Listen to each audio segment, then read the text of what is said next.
Ер нь бол 40-оос дээш настай хүмүүсийн хувьд бол цусны өтгөрөл бол бараг бүх хүнд зөнхлөн тохиолдож байгаа. Тэр байтугай өр хүүхдүүд маань хүртэл багаасаа цусны өтгөрөлтэй бүр тэр байтугай цусны чулуутай болох нь ч их байна.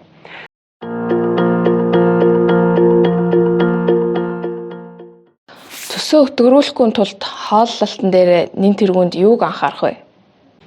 Цөсөө өтгөрүүлэхгүй тулд цөсөө яг байгалийнхын аргаар хөөгөөд шингэлэхийн тулд бид нар мэдээж хооллолтон дээр анхаарна. Тэгэхээр хоол гэдэг бол өөрөө энэ хотод гэцний ямар ч асуудлын үндсэн эмчилгээ нь болдог.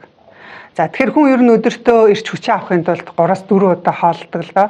Тэгэхээр бидний хувьд бол одоо яг өдөр тутамдаа боловсруулсан нүүрс усыг бол төлхөө хэрэглээд байгаа. Одоо манай монголчуудын хоолтын гэр зарчим гэдэг байдаг. Энэ загвараар бол суур нь болохоор үр будаа, тариа тийм ээ. Энэ бол бидний үндсэн хоолны суур нь болоод байдаг. Гэтэл энэ нь тийм ч эрүүл биш. Ер нь бусад орнуудын хувьд ингээд хотод гэцний өвчлөл бага байгаа хүмүүсийн хоолтын суурийг харахад бол үр будаа, тариаг тэгтлээ их хэрэглэхгүй байгаа.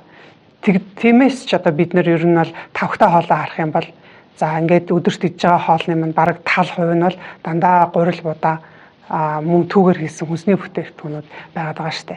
Тэгэхээр бид нар энэ одоо гурилан бүтээгдэхүүн буюу энгийн нүүрс ус за хэд боловсруулсан байдлаар одоо жигнэмэг талах боо борцог ингээд идээд байхаар тэгээд тэр нь мэдээж тодорхой юм чихэрлэг заавал орсон байдаг. Ийм хүнсний бүтээгдэхүүнийг өдөр тутамдаа тэгээд өдрийн одоо зарим хүмүүс бол өдрийн 3 удаа хоолдог бол 3 хоолтон дээр нь одоо хэрэглээд авах юм бол цөсийг шингэн байлгах одоо цөсний урсгалыг зогсонгочлоос сэргийлэх ямар ч боломжгүй. Тэгэхээр өөрөөр хэлбэл бидний гурил будаа талах боо борцог эдгээр нь болохоор бидний одоо яг эрүүл хооллолт тэнцвэртэй хоолтын зарчмыг бол үнэхээр эвдэж байгаа. Ер нь бол дагахгүй байгаа гэж хэлж болно. Тэгэхээр нөгөө Харвардын эрдэмтдийн гаргасан орчин цагийн хүмүүсийн эрүүл байхад одоо тавг нь ямар байх ёстой вэ гэд тавгийг үндсэндээ 4 хэсэгт хуваахад тэрний ерөөсөө 4 хуваасны нэг нь л өр будаа одоо хөлбөрийн гурил юм уу те будаа эдгээр нь байхад хүний бие бол өдөртөө боловсруулад одоод гисэнд ямар нэгэн ачаал өгөхгүй цөс нь өтгөрөхгүй юм байх боломжтой гэж үзээд байдаг. Гэтэл бидний хувьд болохоор тал нь буюу 50% нь энэ хүнсний бүтээгдэхүүн орчод байгаа. Тэгээд үүнийгээ бид нэр хэдэн 10 жилээрээ идээд байхаар ер нь бол 40-оос дээш настай хүмүүсийн хувьд бол цусны өтгөрөл бол бараг бүх хүнд зөнхлөн тохиолдож байгаа. Тэр байтугай өр хүүхдүүд маань хүртэл багаасаа цусны одоо өтгөрөлтэй бүр тэр байтугай цусны чулуутай болох нь ч их байна. Тэгэхээр бид нар энийг засах цаг болсон. Тэнцвэртэй хооллож сурах хэрэгтэй. Тэгэхээр тэнцвэртэй хоол гэдэг маань энэ одоо тавгийн зарчмаар явна. Тэгэхээр энэ тавгийн зарчмаар болохоор шимт хижээл гэдэг одоо үндсэн бидний хоол хүнснээс авдаг биднийг одоо эрүүл байлгадаг амьд ажлын чадвартай эрч хүчтэй байлгадаг энэ шимт хижээл болохоор ураг тэгээд нөгөө сайн өгтөс нүүрс ус байгаа шүү дээ. Тэгэхээр эдгээрийгээ бид нар бүгднгийн хооллолт болгон дээр буюу та өдөрт 3 удаа хоолвол гурууланд ч л ураг өгтөс нүүрс ус байх хэрэгтэй. Энэ зарчмыг л хангаж чадах юм бол таны цөс хэвийн хэмжээнд одоо үйлдвэрлэгдээд эргээд урсгал нь хэвийн байх боломжтой. За түрхэн анхаарлаа наашаа хандуулна. Би нэг сургалтын зар та бүхэнд танилцуулах гэж байна.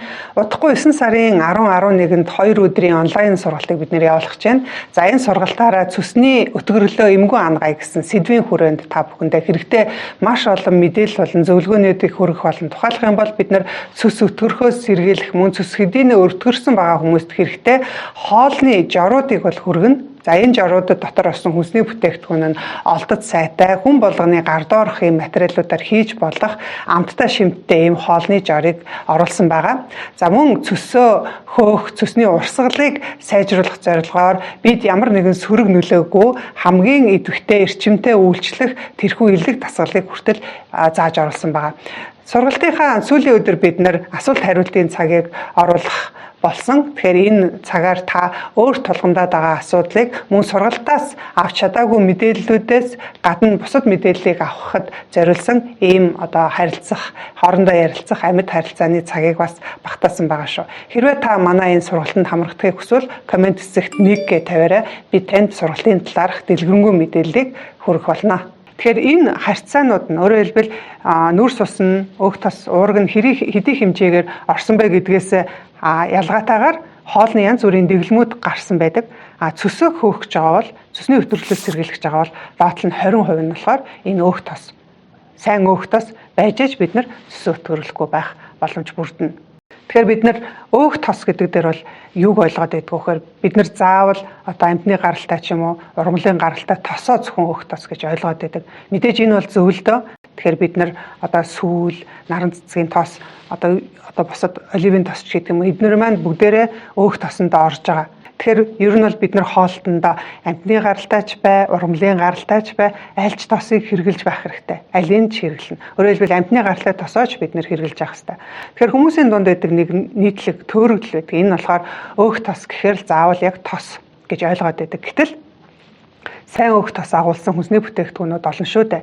Жишээлбэл үүр байна, самар байна. Эдгээрт бол сайн өөртөө одоо өөх тос бол агуулгадчихэдэг. Одоо бид нар жишээ нь майлангийн үүр гэж ярьдаг, олмонд те хушны самар гэж ярьдаг. Эднэрт чинь бидний яриад байгаа нэг өөх тос чинь бас л агуулгадчихж байгаа. Тэгвэл таны тавгны одоо дөрөвний нэг нь сайн өөх тос байх ёстой гэдэгт та ганцхан тэр хоолндоо хийж байгаа, хоолоо шарж хуурж байгаа тэр тосоо ойлгохгүй мөн тэр хоолноос гадна таны идэж байгаа үр самрууд мөн адилхан тэр одоо 4-1 гэдэг харьцаанд ч юм бол ороо явчихна. Тэгээд бид нэр өдөр тутамдаа монголчуудад хэрэглэдэг шувууны өндөгнүүд байгаа шүү дээ, тийм ээ. Тэгэхээр энэ ч гэсэндээ өөрөө сайн өөх тосыг бол агуулж идэг.